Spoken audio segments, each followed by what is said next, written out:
was quite surprised at the cabinet decision to give compensation to those killed or injured, maimed in the political demonstrations. Going back to 2005. Yes. Why 2005? Why not before? And for a dead demonstrator, I think it's 7 million or something. Yes. Actually, it can go up to as high as 7.75 million baht. What's the basis of the calculation?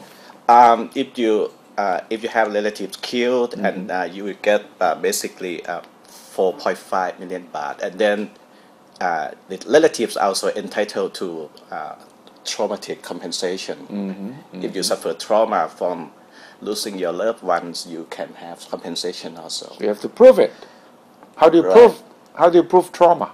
And all members of family or some members? Some members, some closest member. Okay. I don't think you have to prove anything. If you can establish that you are relative to someone, you can have that also.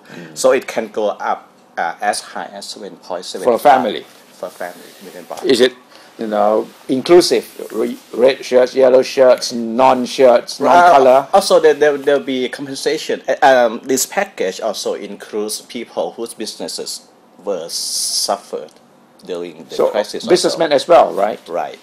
So the amount of money could be as high as 2 billion baht.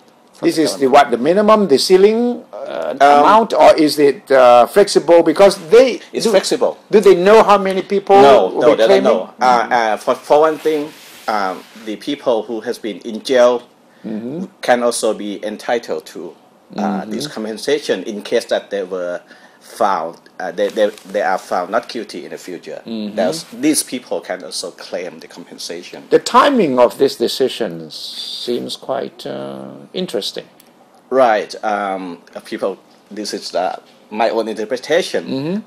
This could be something to pacify the red shirt movement. Yes. And then why we still don't know, because it could mean that the government want to delay the charter amendment, so that to make the red shirt happy, this could be one thing to do. But this is pure speculation, right? Pure speculation. And also, it could be that the government may have something up its sleeve when it comes to Kun Thaksin Shinawatra, so that this is something to show the red shirt that we are not helping one man in particular. We are also trying to help every one of you also. So you're trying to relate it to constitution amendments and Thaksin, right? And also the people also have a positive look into this also, because this is the second year of the government, and it's a good time to start doing something like this. Because the promise was given at least 2 years ago that damages will be paid, compensation will be paid. And this is only natural, except for the fact that there were no earlier inklings about it before. No, this is like coming out of the blue yesterday.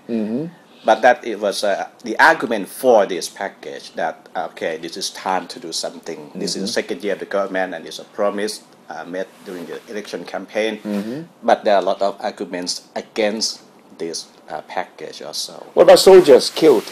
They will get compensation, but it's looked good for the soldiers killed during the crisis. But it raises the question of soldiers killed performing duty, for example, in southern Thailand. That you can also call that they were doing something related to political conflict also, although a different kind. Are they included in this package? No. This is one of the main questions. What about relatives in the south, the civilians killed? Even the villagers in the south, not covered, killed by soldiers, they're not covered by this. And also another argument is that if you are to compensate victims of political conflicts, why not going back to, like you said before, the October 14, October 6, the May crisis in 1992? Yeah, because if you remember, there is a movement comprising relatives of people killed October 14 and then October 6. And then also on May 1990. May 19th, yes. And these would not be covered will not be covered by this package. This is only going back to 2005. Yes. So it's sort of a contemporary or current. Right. So that's issues. one of the key arguments that if we want to cover victims of political conflict, why not make it or embracing blanket? Yes. Yeah. Yes.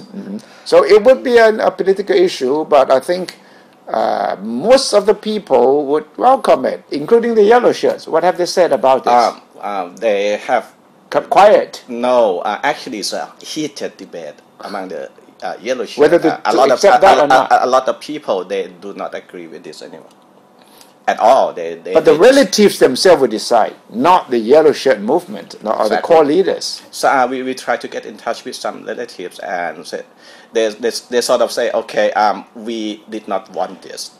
We want the truth and accountability from whoever was responsible for the suffering of them.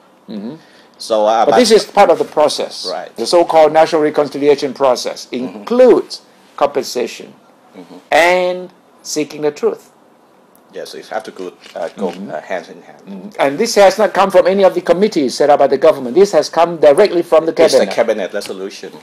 Yes. Which to me is quite interesting because the government should have led the committees, including Dr. Kanit's committee, to propose this kind of compensation as part of the national reconciliation process. And to me, this has come a little bit earlier because we may need some kind of amnesty or legal, Yes. To me, it's isolated and it sounds strange because it should be part of a bigger package.